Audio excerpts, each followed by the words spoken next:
Hey guys, Rock here. One thing I wanted to address regarding off roles and main roles in solo queue is that I'm a jungler, and when I'm off role, I don't really feel super comfortable anywhere outside the solo lane. And I know I'm not the only person who does, so I want to talk about what you should do when you don't have your primary role in solo queue. And in this video, I'm going to talk about supporting. Supporting is kind of tough. Some people would think it's kind of easy, and that's like the hardest part about it. You know, you're pretty you don't want to be a waste of space, which is like the worst possible thing you could be in a solo queue scenario when it's kind of on you to carry. And if let's say you'll just get really toxic. You know, I'm not in my primary role. I don't really want to play. You know, if we lose, I don't fucking care. I'm autofilled. You know, that's a big thing with season 7. I'm autofilled. So when I have to play support, it took me a couple games to really learn how to do it and learn how to do it effectively. And my two choices would be to play Janna or Poppy. There's not really any jungle champions I can take into the support role. I guess you could say Poppy is a pretty easy one. That's the only reason I really brought her there, is because I can play her jungle or top pretty effectively. And in the support role, she's not too bad, and her laning's not too bad. Supports I generally try to stay away of would include Blitzcrank, Thresh.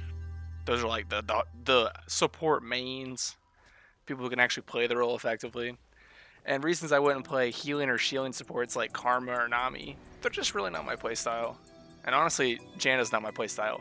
But the reason why I play Janna 9 out of 10 games I have to support in solo queue is because she takes away the single strongest aspect of solo queue, which is engage. Engage can really make or break games, because you can always have damage, you can always have tanks, but you can always have engage. So what Janna does is she can negate that in damage. She can negate that Rengar that jumps on your backline, or the Malphite that just jumps right in, you know? She can shield, she can peel, she can ult, you know, knock back and heal at the same time. So how I play Janna is I just like to fall around the strongest person on my team, whether that be my AD carry. You want it to be your default AD carry up to about 15 minutes. But after that, it's just who's doing well, who's getting kills. If your AD carry is out of position and gets killed, you can't feel bad about it. You just have to try not to be a burden yourself. Let's assume your AD carry is 0-4. You do not want to be 0-3 or 0-4 along with them, or have more deaths, you know? You are off-roll. Your biggest job is to not be an inconvenience to your team, especially in a role where you don't really have the power to carry, I would say. But alright, that's Janna.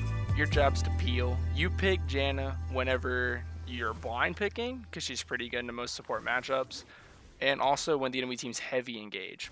But one thing you could realize if you are not first picking support is when your team needs engage. And Poppy's a really strong tank, engage, still does damage type champion. And she has a couple of good tools to get out of lane, including her W. It can stop gap closers reaching in her little vicinity.